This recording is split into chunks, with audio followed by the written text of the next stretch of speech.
The truth is relative. And everybody has their own version of Yeah. truth based on how they see the world. And how we see the world is determined on our values. It's determined by the experiences that we went through and our ability to process emotions in that particular time. Like, I guess the way that would really encourage me is to see how relationships that was really important to me failed because of an inability to. What's up, you guys? I'm Terrance. And I'm Paige. And man, Paige, it's really been a long time, like a long time since we recorded a podcast. Yeah. Now, for those of you who don't know us, we used to have a Untitled Book Club podcast where we talked about anything ranging from business to economics to psychology books. And we used to do an episode, let's say monthly, and those were some really good times. And today we decided, because it's been such a while, almost 2 years if I haven't stayed that already, we wanted to do like a Yeah. one-off podcast, not about books, but about emotional intelligence. Yeah, and I'm super excited to be here having this conversation with you today. You're right, it has been a while, Yeah. and I think emotional intelligence is a really great conversation starter and topic, especially for people in our age group in our 20s.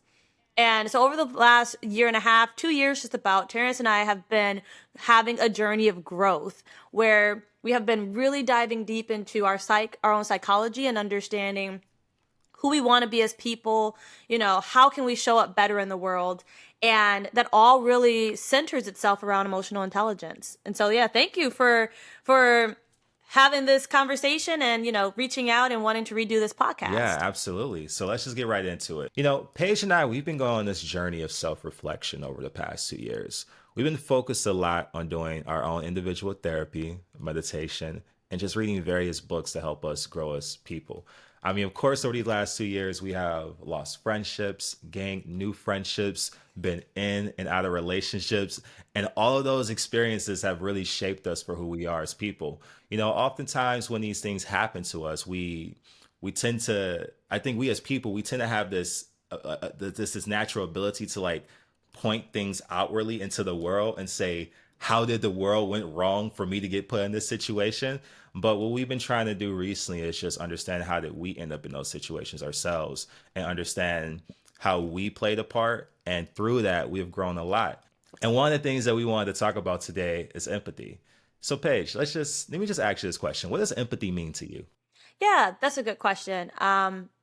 Empathy to me means that I am able to take myself outside of this circumstance and put myself in someone else's shoes to try to truly understand or even imagine what they're going through or how they might be feeling in any given situation. That's pretty much what empathy is to me. I find that a lot of times people try to have empathy and then they end up projecting out sympathy, which is I feel sorry for you.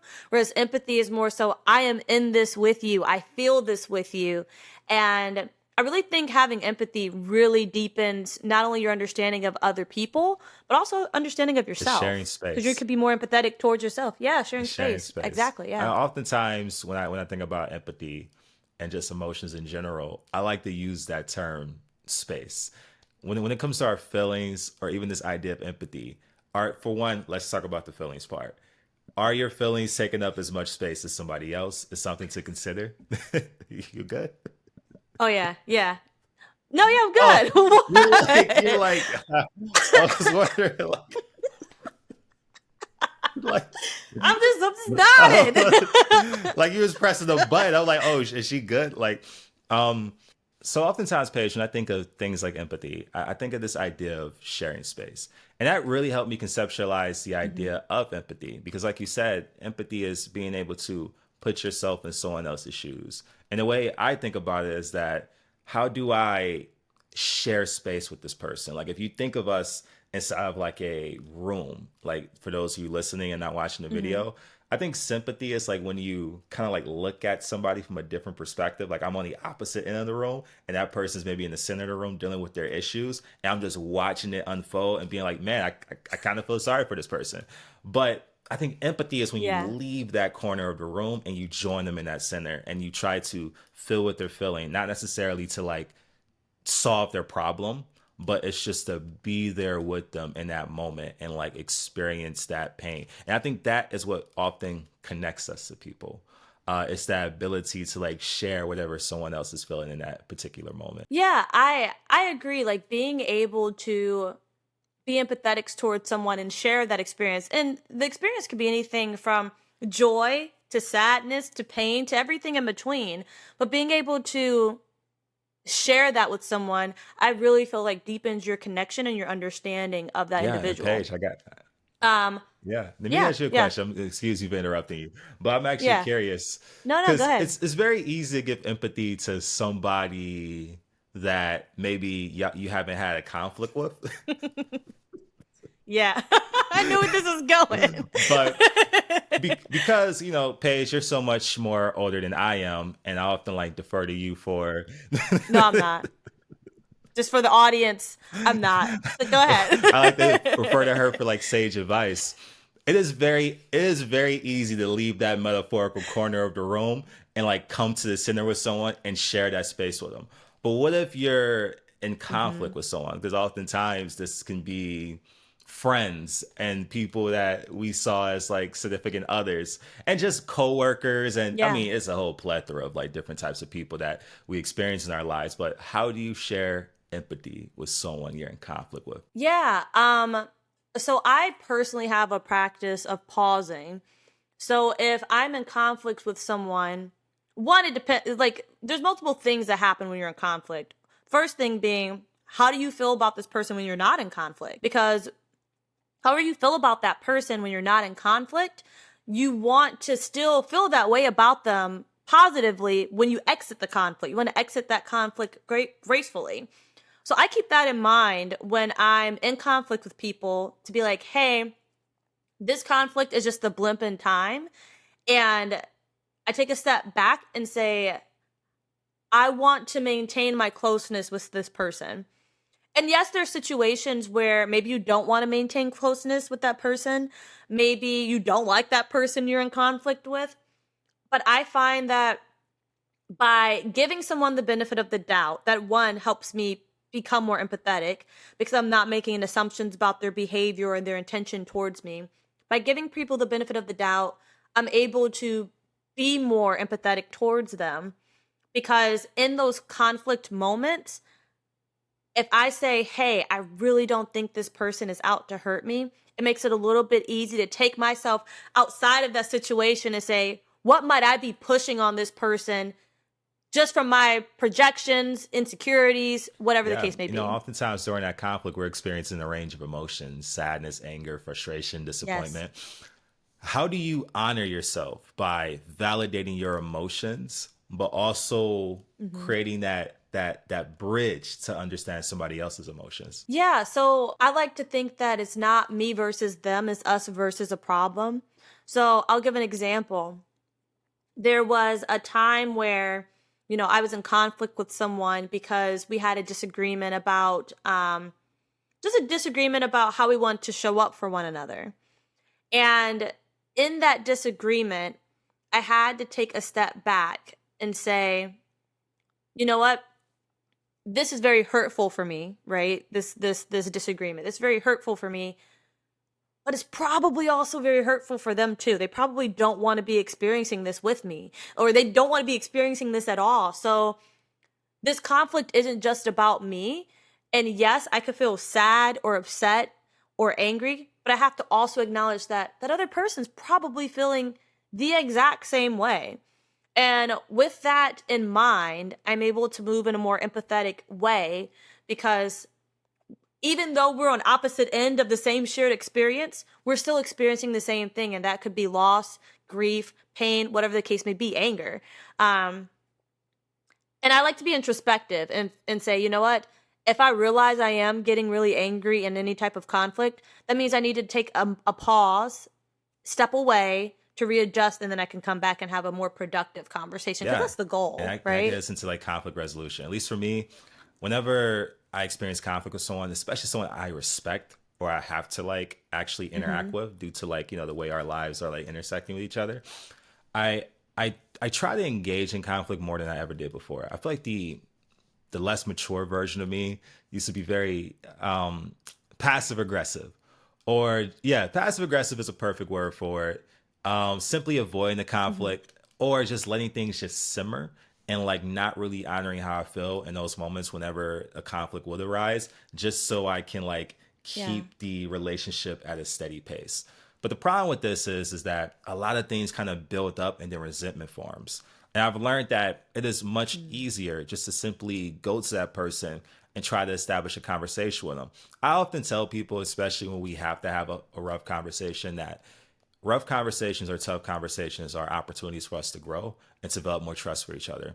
And I like to start conflict conversations based off of that. Because I know not only just me, but other people, they get nervous. They're not used to having those conversations. And I can understand that. And I can often Mhm. encourage them, like, hey, if we have a lot of respect for each other, or if we're friends in this moment, if we can Yeah. make it through this and like actually make it to that opposite end of like this bridge that we're trying to cross together, that I think it will help us develop trust more. I mean, we all got those relationships where we don't know if we can have those tough conversations with that person, so we just never do. And because of that, those relationships always end up having this wall that none of us can ever climb over. But the moment you realize that, hey, like I can like make it through the fire with this person, you feel, first off, it just makes the like, the great moments, the good moments in relationships even better. But it also makes those fiery moments like not that bad, because it's like, oh, we've been through this before and we get through it every time. Like, what do you think about that? No, yeah. I think that that's a really good perspective to have because all too often do friendships, relationships, even relationships with like family, friends, whatever, they end up dying slowly because people are so fearful of having that conflict. You mentioned that you've been being more open to engaging in conflict. May I ask what was like the shift for you and how did you start going on that journey where you're like I'm going to go full go fully into a conflict and not avoid it? I What say changed for you? a series of failed relationships, as in friendships, and like bad breakups over time. And when I reflect in my early 20s and see how certain friendships that I no longer have anymore could have easily been solved if we just had a simple conversation. Especially because I respected those friendships, and it's almost a shame that things had to end because I couldn't go through conflict with that person. Or on the opposite end, maybe I was just too ratchet up on the conflict meter in relationships where everything was a fight for something, but not a resolution for something. Does that make sense? Yeah, I feel like that makes sense. I think her mic is muted, but I'm gonna keep going. Like everything was a fight for something, but not a resolution for something. So although I was trying to state my needs, I was being maybe a little bit overbearing. And if we return to that idea of empathy and the idea that we talked about earlier of sharing space, in conflict, oftentimes I am on one Mhm. side of the room looking at the conflict, that person on the other side of the room looking at conflict. And my more negative sense would be like, that person, you need to come to my side and you need to see things from my end. And I'm pretty sure that person felt the exact Yeah. same way. But really it's like, how do we come to the center? Because I mean, the truth is relative. And everybody has their own version of Yeah. truth based on how they see the world. And how we see the world is determined on our values. It's determined by the experiences that we went through and our ability to process emotions in that particular time. And the way that, like, I guess the way that would really encourage me is to see how relationships that was really important to me failed because of an inability to resolve some of the more tougher side of it. And those things did not have to end the way they did. That is a wonderful like introspection to have, right? Thank you. To be able to look at the relationships in your life and to analyze them in that way where you're like, what could I have done better, or what could we as a collective unit could have done better in order to save this friendship that I deemed valuable, or this relationship that I deemed valuable. I think that's incredible introspection to have, and then changing the mindset and from hey, you're on that side of the room and I'm on this side of the room and you need to come to my side, to how can we bridge the gap and meet in the middle. All too often do I feel like people do not enter into conflict with that mindset up. It's again, it's not me versus you, it's us versus the problem, so how Yeah. do we meet in the middle? um but I'm so glad that you were able to have that introspection and, instead of avoiding conflict, think about how you would like to successfully engage in it and what type of resolution That's how we you would like grow. to have at the Yeah. end of it, because that's That's important. that's how Yeah, we it's how you grow. grow. That's what therapy And gets that's you. important because, the more immature version of me, especially when those conflicts ended and those relationships ended, rather, I used to always be like, yeah, this person did this to me, da da da da da. They did that to me, da da da da da. But now Yeah. it's like, well, how did I play a role into it? And it's not to say that the only thing you should do in these moments is what's it called? Internalize. Because, you want to have a healthy balance of Yeah. externalization and internalization. You don't want to take responsibility for everything and be overly responsive to stuff. But it's to spend more time to reflect, like, hey, like, you bring yourself everywhere you go. And that is essentially Yes. important. In any given moment, you are probably 50% of the relationship, like, success rate, and 50% of the relationship, like, failure rate. So focusing on your 50% is often, like, I think it's the most important. Oftentimes I feel like, especially when it comes to, like, dating or even having new friendships, we should ask ourselves this question, like, how do our insecurities will shape this relationship, like that? Because that's really what it Yeah. is. Like, oftentimes, especially when you're getting to know somebody, or, like, you're getting to know somebody, or you're already in a relationship with that person, whether a friendship or a romantic one. It's often our perception of an event that fuels and motivates the conflict versus what actually happened. I see you laughing, so you want to talk about that? I'm over here. I'm like, preach. Go ahead. I'm over like, yes. No, yeah. Perception, and your insecurities of how you perceive things can definitely make you project things that do not belong to other Tell people us about a onto time, other Paige. people. Tell us about a time that happened to Um, you. Or you did that to somebody else. Yeah. well, I do. Yeah, yeah, yeah. So a time that this happened to me, I won't get into too much of the details, but a time where I felt that someone was projecting their insecurities or their worldview onto me and not taking a fair assessment of who I am as a person, actually happened last year. And for me, that was very difficult because, I did a lot of introspection, during this conflict. And one thing that I learned from this person, and they said this to me pretty plainly as well, is that they look at the world as if people are out to get It's them. tough. And so when you have that perspective that, and of course this I'm empathetic about this didn't just happen overnight. This was because they had a series of events that made them feel like people were out to get them. And so me knowing that I'm able to be empathetic towards that, but still have my own sense of boundaries as what I'm willing to accept and not. And I had to acknowledge that, hey, this person, they truly believe that people are out to get them.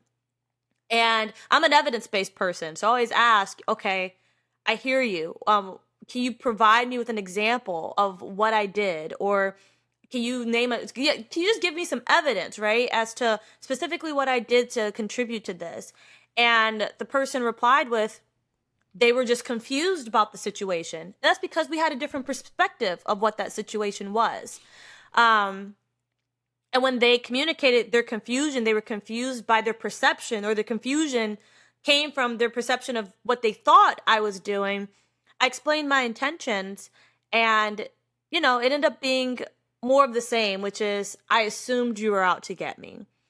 And those assumptions are powerful. If you navigate the world with that type of reference or frame in mind that people are out to get you, you will end up projecting that Yeah. onto people Yeah. who aren't. Part of having a healthy Yeah. adult relationship is accepting people for who they are, because people are not projects. It is not Hmm. your goal to change that person. Yeah. It is not your goal to make that person more mature or bring that person more into what you believe that they should be. That's a very unhealthy way of looking Yeah. at things. And I guess part of growing up and part of maturity is also recognizing that people have different stages in life and different stages of maturity. So the question I Yes. want to ask you, Paige, when you have someone you care about and you realize that maybe, like, they're not as far as long as you are, how do you handle that in a very mature way? Well, I think it really depends on their desire as well.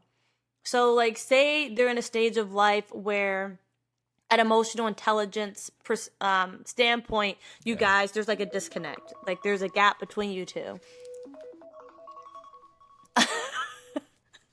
We're gonna keep this. So anyway, Keep going. so like, Emotional disconnect say there's and a gap. yeah, so like you have like a like their situation. It really depends on the situation and what that person desires as well. So if you have someone where there's a clear gap between where you are on in an emotional intelligence perspective, one thing to ask yourself and to ask the other person too is, Yeah. do they want to improve?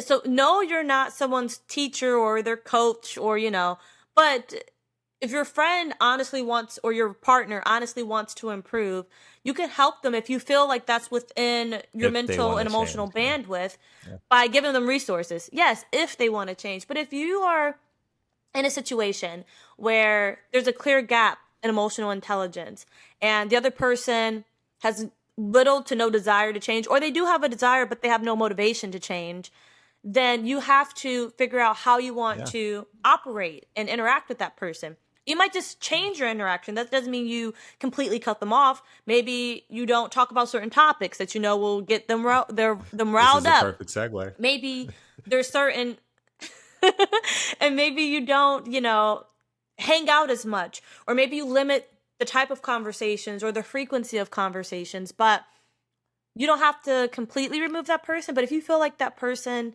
Yeah. is Yeah. constantly bringing you down because of that gap, so maybe they're a little judgmental, or in conflict, they're belittling you, but they don't really understand that it's because there's a gap, then this, I think, it's totally fine to remove yourself if that's the case. But a lot of the times you just have to When adjust it your comes behavior. to change, because you mentioned people wanting to change and you helping them, change is complicated because you need to Hmm. have a readiness, a willingness, and an ableness to change. And oftentimes people are Yes. willing to change, but they're not able or ready to change. And that is very difficult to like be in that space with somebody, because how Yeah. many of us at the top of the new year create New Year's resolutions, and how many of us actually achieve those things by the end of that year? That's the Yeah. thing. Like, we have a willingness to change, but oftentimes, like, we're not able to, or we're not exactly ready to. And Yeah. when you're navigating with someone where, let's say, there's a irreconcilable difference, or that you recognize that you can only Hmm. take so much of that, I feel like we're entering into the realm of boundaries. And I want to ask you, Paige, Yes. what are boundaries to you? Yeah. So boundaries to me is a clear understanding of what I'm willing and not willing to accept from others.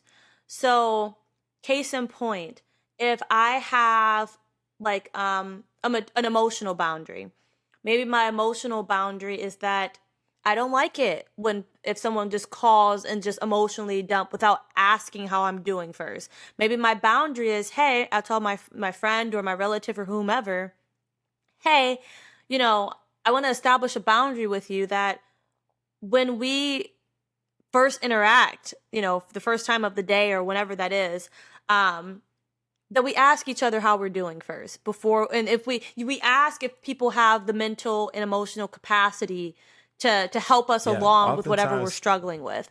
sorry. And Yeah. oh, no, really quickly though, because a lot of times boundaries think that that's you changing someone, but it's your behavior in response to something, Yeah, a yeah. line So being crossed. I wanted to ask you a question, but Yeah, let me develop that yeah. idea some more. So I think there are what, six boundaries, and now that we're recording live and we get put on the Yeah. spot, can I name all six of the boundary types? You have financial boundaries, you have sexual boundaries, material boundaries, physical boundaries, emotional boundaries, and intellectual boundaries. I got it. I've been doing the work. You And didn't say time boundaries. How time. many is that? Is that six or seven? You said intellectual Oh, and my bad, my mental bad, as my one. bad. Look, podcast listeners. Thank you. I You're got it. good I got though. it. I You're got it. good. Podcast Yeah. listeners, this is not a math class. We are talking about emotional intelligence, and we grew in that area. Maybe the next two Yes. years I might focus on math and like memorizing things. But back to the point. Those are the six boundaries. Yeah. And generally speaking, you want to evaluate all relationships through a lens of that. Is somebody respecting my time? Is somebody respecting my physical boundaries slash space? Material, financial, like are all those being respected? And oftentimes I gauge relationships that I want to Hmm. carry with me into the next chapter of my life based on if that person is meeting those boundaries or they're falling short in those boundaries. It's not to say that I should cut them off, but that's when like distance starts to ensue, where I'm like, this person doesn't understand it. I still may have Yeah. love and affection for that person, but we really got to keep a distance. Now, oftentimes when, because boundaries, it's it's a hot topic, and a lot of people they learn about boundaries on social media. Yeah, TikTok TikTok, boundaries. Instagram boundaries, and like YouTube. I really want to stress the idea that there are things called toxic boundaries and unhealthy boundaries, and we should really, as people, as boundary setters, because all of us are gonna have to do that in our lives, we should sometimes evaluate: are my boundaries contributing to the sabotaging of a relationship or to the flourishing of a relationship? Hmm. Um, Here's an example. A lot of people have an emotional boundary to go back into conflict to say, hey, I don't want to have conversations like this. And as a result, because of a conflict is brewing up underneath the surface and that person boundary is this, if me and you have a problem, I'm just going to cut you off. Let's extrapolate that over time. You're going to live a more isolated lifestyle. You're going to cut off friendships unnecessarily, all because your boundary is that, hey, I don't have the emotional capacity to have this conversation. And Yeah. that's not healthy. Like, we have to understand that when we approach this idea of boundaries and relationships, understand that the key to a healthy relationship is healthy interdependence, not codependency.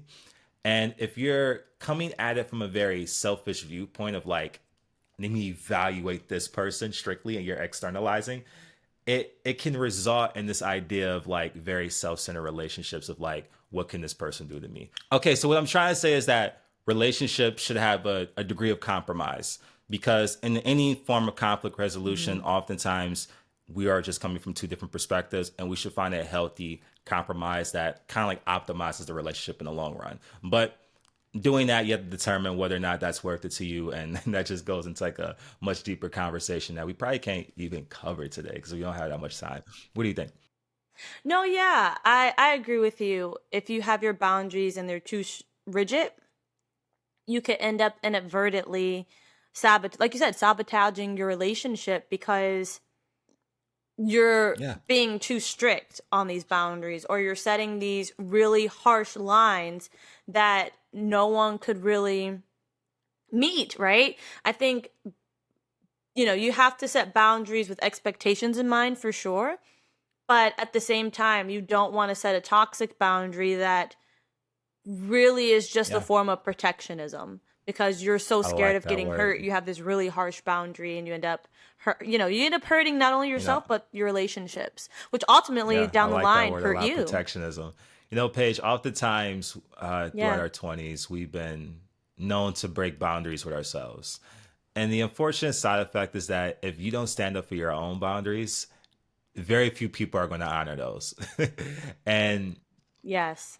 I don't Yes. want to just like, put a label on you, but at least for me, like throughout my 20s, I've had a degree of people pleasing, and I've been learning to like grow out of that. So assuming that maybe you went through a very similar Hmm. experience, how did you learn to, I guess, put some of the people pleasing aspects of your personality to the side to like honor what's best for you?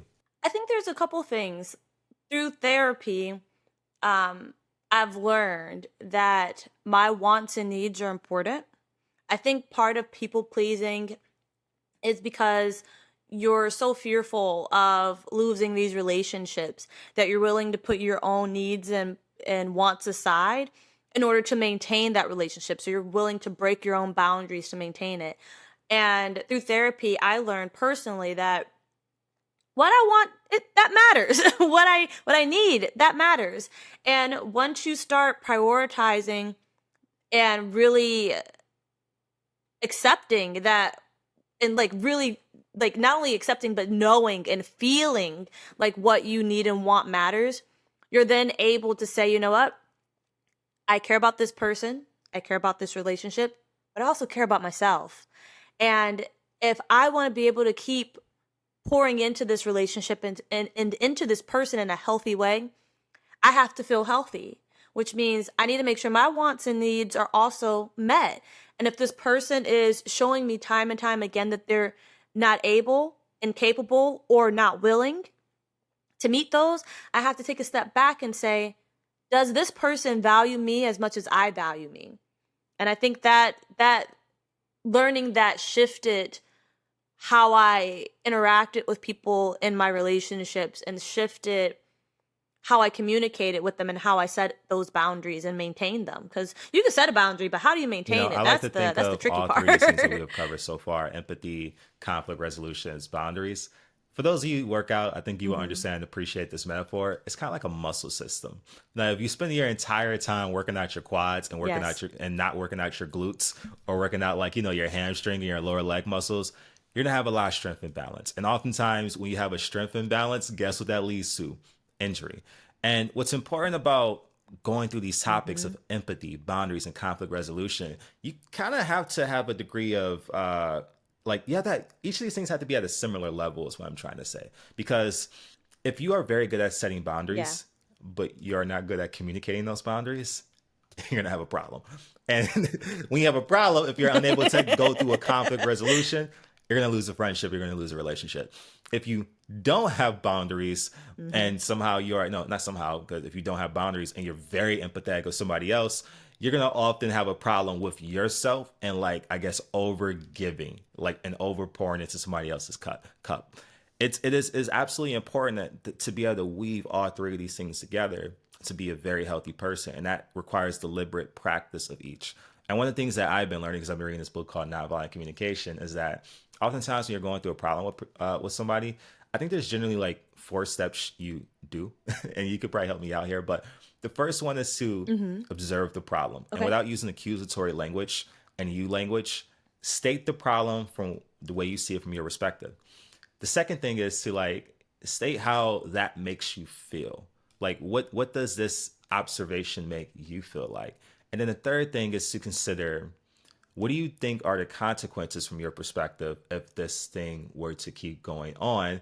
And then lastly, submit a request like, hey, I think we should try this.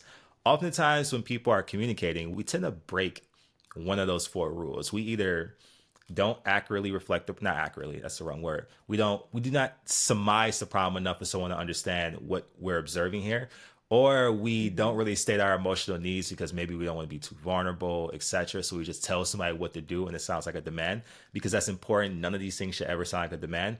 But when we really, like, try to shape all of these things together, or lastly, and I know I'm getting a little bit jumbled, we manage to somehow state the problem, state how it makes us feel, state what we believe what's going to happen, but we do not propose a solution. So even the most well-meaning of friend, or the person who's the Mm. opposite end of that receiving that, they don't know exactly what to do, and they have to somehow read your mind and, like, maybe be like overly responsive to your needs because you're unable to actually state what you need in that moment. No, yeah, no, I agree. I like to also add at the end, Uh-huh. because I do those things, right? Like I do them in a little bit of a jumbo order, so they're a little jumbo. I'll say, hey, I feel like blah. So I might say I feel sad because I don't know.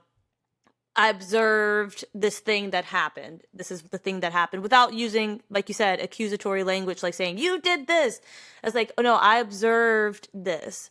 And it's my experience that this is what that means. And my concern is that if this continues, that we, that is going to Yeah. drive a wedge between us. And like you said, make a request. So, I hope that from this conversation we could do X, Y, and Z. But something I also want to add to the end of that is, even if you've done all of that, I think is really good to establish outside of conflict, before you have the conflict with Yeah. people, how do you want to reconnect? Because you can say all of that and me personally, whenever I'm in conflict, if I don't have clear guidelines of how we're going to reconnect, even after I know what you would like me to do and I'll do those Yeah. things, I still feel disconnected from you. So, how do we reconnect and repair after a conflict? I think is also just really important to, and have that conversation before, you're in conflict, so that way it's already Yeah. established. I'll give an example. My partner and I, if we were in conflict and we've established this, to reconnect, it's like a true heart to heart hug, where your hearts are aligned and you both hug each other and breathe until you feel like Uh, both of you are ready to release, and that's how you reconnect. My therapist told me that. I haven't tried it yet because we haven't been in conflict, okay. but How do you I'll keep you reconnect in the posted. friendship? In a friendship, for me, the way I like to reconnect is words of affirmation, right? So if I'm in conflict with a friend, us at the end of the conflict, letting each other know how important and how like valuable we are to one another. So if I was in a conflict with you, Terrance, I might say, you know what? I know we just got out of this conflict, but I just want to make sure that that I reestablish with you that you're really important to me and I respect you, Yeah. and that this is just a blimp, right? And we will move past this. And I hope that in me telling you this, that we're able to reconnect. And maybe even, some moments are more tense than others, so maybe you might need a couple of days to reconnect. But being intentional ahead of time about how do you want to reconnect, and then practicing it when it happens. And what's important in those moments is really understanding what's yours. So I got another question for you. You know, oftentimes in relationships, Mhm. we inevitably fall short and make mistakes. And I guess since we're already talking about conflict and stuff, Paige, how do you go about taking responsibility when you feel like you messed up? Yeah. So this is something I'm actually working on because I have a habit of overcompensating for things. And so I can usually sense, or I already know usually when I've done something, so I try to apologize ahead of time. But in those moments that people bring things up to me and say, "Hey, Paige, you know what?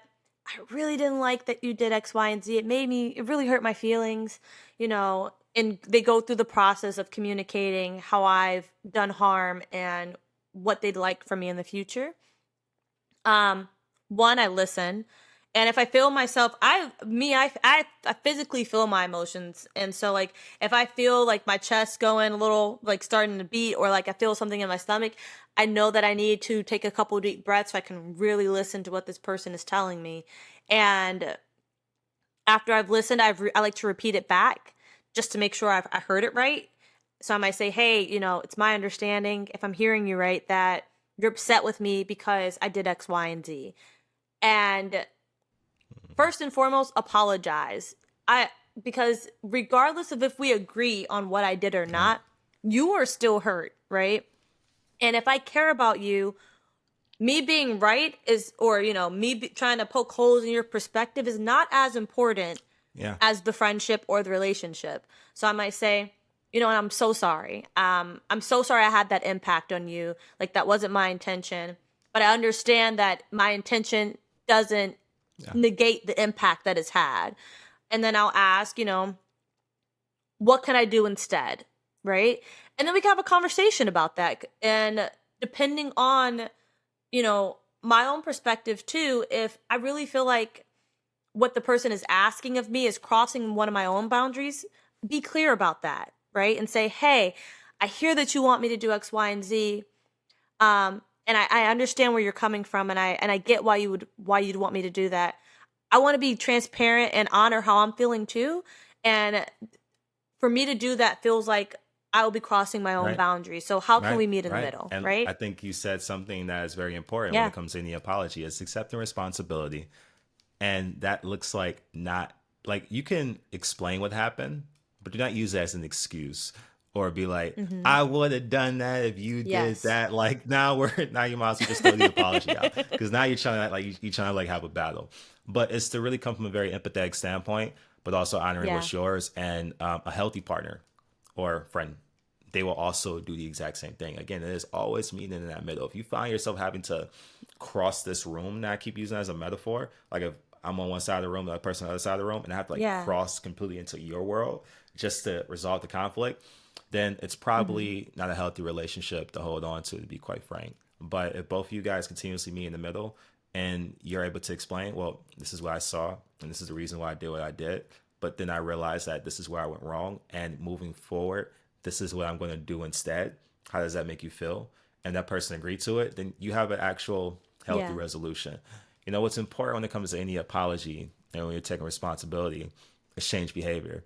Because if you're apologizing and you're Yeah. not changing who you are, then to be quite honest, it's more so emotional blackmail. Like this person is just telling you that I'm sorry just to get you to get over something versus actually trying to change and do better. And through that, you want to give people patience, Yeah. but you shouldn't betray yourself in the midst of that patience. Like you shouldn't feel like if this person is routinely making the same mistake over and over again, this is where you have to almost get to the point of acceptance. And again, when it comes to change, there's a willingness, ableness, and a readiness to change. If this person isn't striking on all three of those fronts, you may just have to accept that this is who this person is. And now the conflict is no longer this person. The conflict you need to have, or the conversation rather, you need to have is with yourself. Like, where do I want to go moving forward in this relationship? And that can often mean departing the relationship, getting distance, etc. I want to get into this idea of acceptance and understanding the things that we Yeah. have control over. In a relationship, what does acceptance mean to you? And I'm talking broadly, romantic and friendship. I think acceptance to me is recognizing, well, one, observing people's behaviors, understanding and recognizing the patterns of those behaviors, and then deciding whether or not you are going to accept those behaviors, because we all have a different threshold of what we're willing to accept, right? It's not black and white, it's not very rigid. But I think true acceptance is saying, you know what, I understand this person's behavior, I understand where it's coming from, and if I'm accepting this behavior, that means that I am going to, I might modify my response to the behavior, but for me, true acceptance is I'm no longer going to allow this behavior to affect me negatively, because I am actively making the decision to accept that this is how this person behaves. And so I'm also mentally putting in place what my responses will be in a non-violent, non-angry, non-combative way. Um, and to me, that's acceptance, because I feel like you can't claim that you accept someone unless you, one, you acknowledge their shortcomings, but then you're saying, I'm willing to work with this. I'm willing to look past this and work past this, right? So, what about for you? Oftentimes, I think of acceptance, I think of the grieving process because that is the final stage of grief. And people Mm, often believe that the grieving process can only happen when someone dies, but that can also happen for the ending of a relationship. And that can also happen for relationships you have to maintain, like oftentimes with mm-hmm. our parents or people that we can't necessarily cut out of our lives. We have to almost grieve the relationship that we wish we can have with that person in order to properly move to the stage of acceptance. Now, let's understand what exactly does that mean. During the grieving process, you start off with, can you help me out here? Because I might not remember all of it, so I'm going to try. You start with denial. Maybe you do not Denial. believe that this person is like Mm-hmm. who they're showing you who they are. So you're still trying to like get them to change. And well, actually, let's remove that because the next stage is actually bargaining. Yes, bargaining. That is when you actually try to get somebody to Mm-hmm. change. So you start off with denial and then you bargain and then you're Yeah. angry because after you pass the bargaining stage, Yep. also I should probably note that this isn't like in sequential order. You can go through these stages. You can start off at, stage number 4, stage number 1. There's actually not a it's not an ordering list, even though I'm kind of saying it like that, just to be clear. But first, when it comes to this idea of acceptance and accepting someone for who they Yeah. are, you start off with denial. Then you may have a stage, which is the bargaining stage, then the anger stage. Then you have the depression, like that sadness that you feel like this person, this may not be what I want it to be. Like this person either A passed away, this relationship has ended, or I can't have the relationship that I want to have with this person. And when you truly go through all four of those stages in whatever order your body naturally like comes up or manifests itself with, you get into the acceptance stage. Now, the Mm. thing that it took me a long time this year is understanding the difference between acceptance and resignation. Because oftentimes many of us think that we're in the acceptance stage, but we're really in that resignation stage. So what is resignation? Resignation, it feels different in the body. It's like the ugly twin sister of acceptance is what I like to call it. You look at this person and you air quote accept that this is who they are, but you still feel angry about it. And you still have this sense of hopelessness and apathy. But what acceptance is actually it's the same side, but it's the same coin but on a different side. It's embracing who they are and seeing the faith in like this bigger picture. Like if I accept that this person is who they are, what sort of powers do I have in this moment to like make the most out of it? Oftentimes, let's say for example, when a relationship ends, a form of acceptance versus resignation is, well, resignation would be like, oh, this is hopeless, I can't find someone else. But when a relationship ends, whether it's a friendship or a romantic one, it's now I have the opportunity to find someone that's a better match for me, or maybe I can give more time to myself, or maybe I can just connect with people who are, let's just Mhm. say, cut from the same cloth. And that's kind of like how I see acceptance. It has a sense of Yeah. hopefulness and a sense of embrace, and it feels much lighter on the body than what resignation feels like, which feels a little bit heavier. What do you think about that? No, no. I'm glad that you framed it that way and you highlighted the grief cycle. And you're right, it's not a linear journey. Sometimes you might even revisit some of those emotions that you feel in that grief cycle. But yeah, Resignation. That's what what my was it? therapist was talking to Resignation? me about. Yeah. That was a new term for me. But no, no, I agree. Like you have to go through this cycle, which you might bounce through the different emotions of grief, and then once you're at the end, you do get that sense of relief while because you're at the point of acceptance, and you're able to say, oh wow, now I have more space to give to myself, or more space to deepen relationships that already exist, or more space to find new relationships. Um, Yeah. And that's a part of yeah, I do emotional agree. That's true processing. acceptance. Yeah. When I was working with my therapist earlier this year, after I was going through let's just say a pretty unhealthy breakup.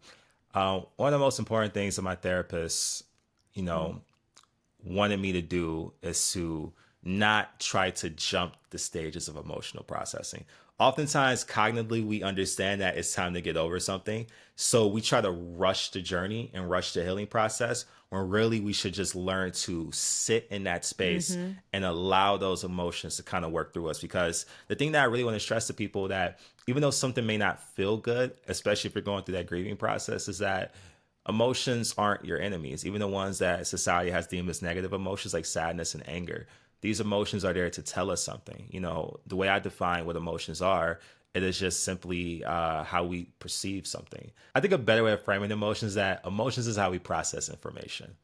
And wherever that information may be, whether it's a Mm. experience that we don't like or even an experience that we like. And one of the things that I've been doing is allowing myself to feel everything that I need to feel. And to also take it a step further, which is to actually Yeah. understand what that information is trying to tell me.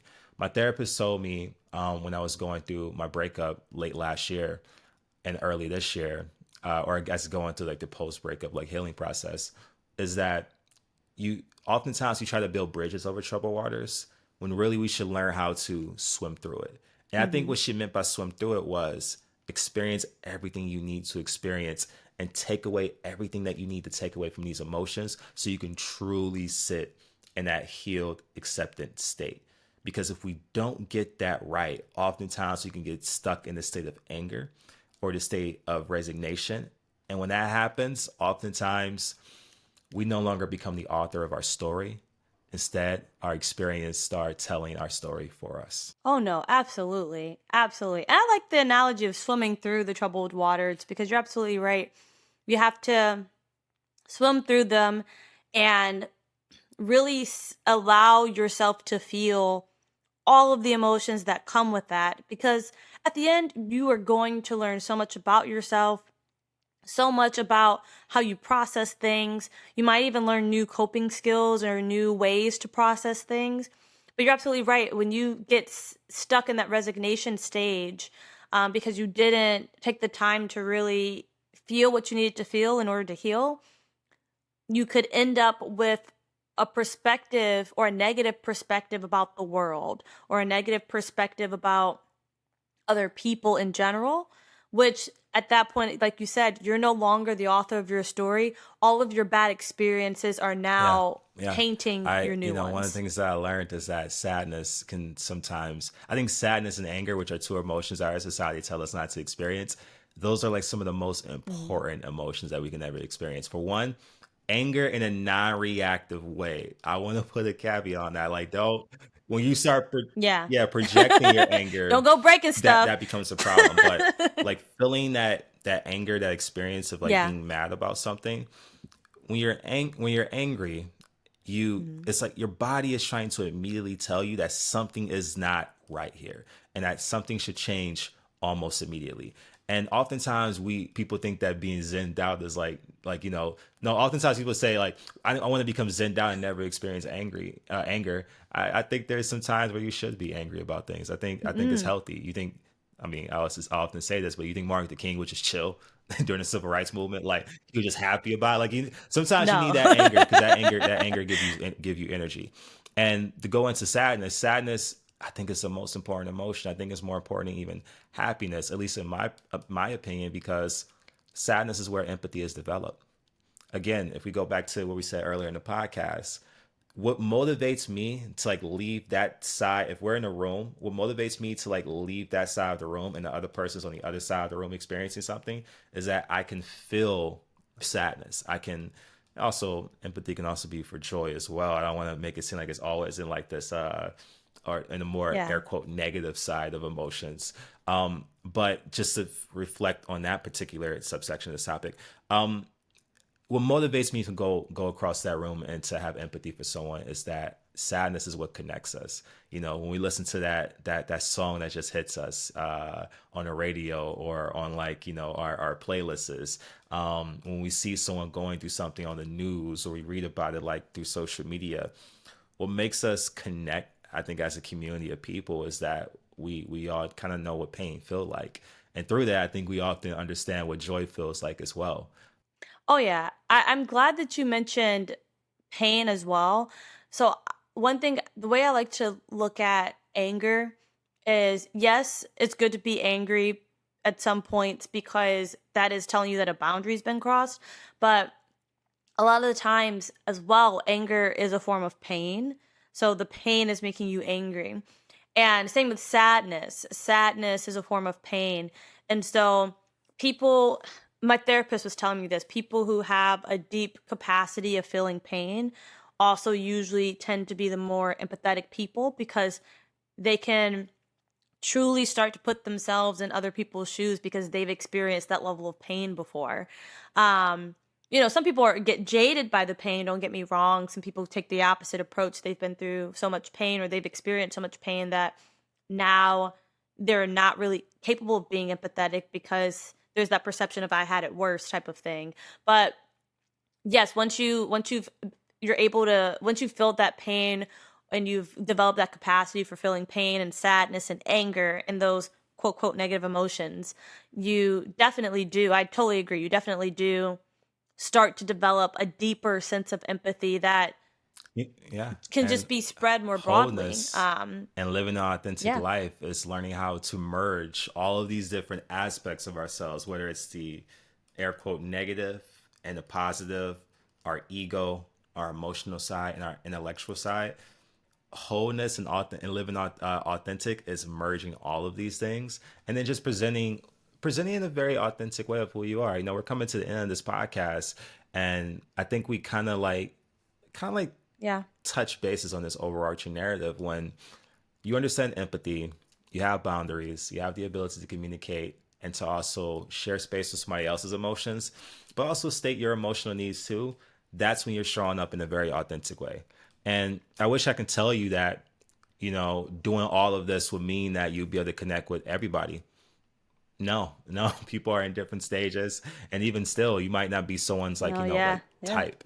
Like you might be like connect, but it won't be like a strong connection. So the beauty of all of this when you get to that stage of even that part of acceptance is that you tend to find people who share these same values with you, and you tend to really cherish and hold on to those relationships.